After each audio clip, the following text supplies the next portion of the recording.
Need it fixed? Service with a Smile repairs electronics. On the phone at 836-0454. On the web at servicewithasmile.com.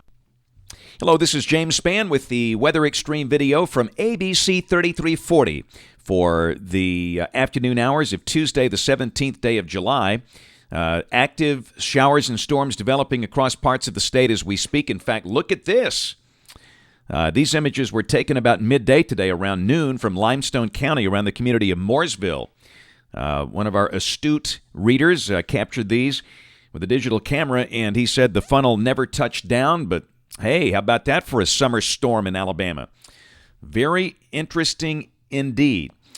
Closer to home, here's some Skycam images as of about 2:30 this afternoon. There's the view from the Daniel Building in Birmingham. We're looking north, up towards some pretty decent showers north of the city. Now down to the south, the sky is partly sunny down in Chilton County. That's the view from Clanton, but inevitably some of those cumulus clouds will form into showers later. And there's a look at the traffic on US 280, a bit of rain falling in spots out there. In fact, some rain drops are falling on the roof here at our TV station in River Chase as I do this update on this muggy, warm afternoon. Water vapor satellite imagery continues to show a nice plume of moisture from southeastern Texas and Louisiana right up across Alabama into parts of the Carolinas, most of the wave action north of the state. And there's a look at the showers and storms on radar at 2:24 this afternoon. And you can see the heavier ones up there right around Smoke Rise and Bluntsville in the western tip of Blount County. And we will see more developing through the afternoon as temperatures warm through the 80s. I got an MCD out. This is a mesoscale discussion from the guys at Norman at the Storm Prediction Center. They've got far east Alabama up through North Georgia into the southern Appalachians lined up there with the possibility of some isolated damaging winds this afternoon. They don't expect to put up a box for that, though.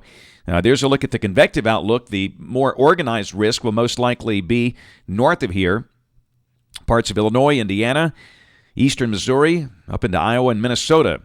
I saw some big storms up there this morning. QPF map, rain across the country for the next 5 days. Nice to see the blue and purple colors here, huh? This is valid through Sunday morning at 7 o'clock, and this is suggesting rainfall amounts of 2 to 3 inches over a pretty good chunk of Alabama. Even heavier rains up north through parts of Illinois, Indiana, and Ohio up through New England. And a quick peek at weather in the tropics, a little flare of convection there between Hispaniola and Puerto Rico, and another tropical wave kind of approaching the southern Windward Islands and the coast of South America. It just seems to me like we're beginning to see a little increase in upward motion out there across the Atlantic basin. Oftentimes when you begin to see the waves getting active like that, that might be a sign that some mischief is brewing in the weeks ahead. We'll keep an eye on that. Certainly nothing organized right now. Model output. This is the 12Z GFS, valid at 1 o'clock tomorrow, 1 o'clock Wednesday. And we've got the ridge out west, trough over the northeast United States, and around here, the soupy air goes nowhere. Tomorrow's weather, not much different from that of today, just that the showers and storms will develop in different times at different places. Thursday, same deal, pretty moist air mass. Check out that front developing up to the north. And Friday, look at the trough now. The GFS really getting aggressive on the amplitude here. Ridge pumps up over central Canada, troughs dig down over the eastern United States, and that surface front on Friday is approaching the Alabama-Tennessee border. And wow, look at Saturday. The GFS just kind of goes nuts on this. It's got a big 594 heat bubble from Flagstaff to Bismarck. And some of the cities under that nasty thing would include Denver and Omaha and Goodland, Kansas, Amarillo, Texas, but the trough is really digging down the East Coast, and that might be a little too aggressive. Hey, remember, Saturday is July the 21st. It's not January 21st. But accordingly, the GFS pushes the surface boundary all the way down to Greenville, Alabama, and it puts the northern two-thirds of the state in dry air. Now, you know what I'm going to say here. Let's don't jump on one run, especially when you've got an anomalous look like this. In fact, we'll take a look at 2 or 3 more before we think about changing our forecast. We're not going to amend our forecast for now. If this is right, we won't have any rain on Saturday, but I'm not so sure it is. Sunday looks bone dry for much of the state. Monday of next week, same deal. We stay in dry air on this run, which for the moment, we are discounting and rejecting.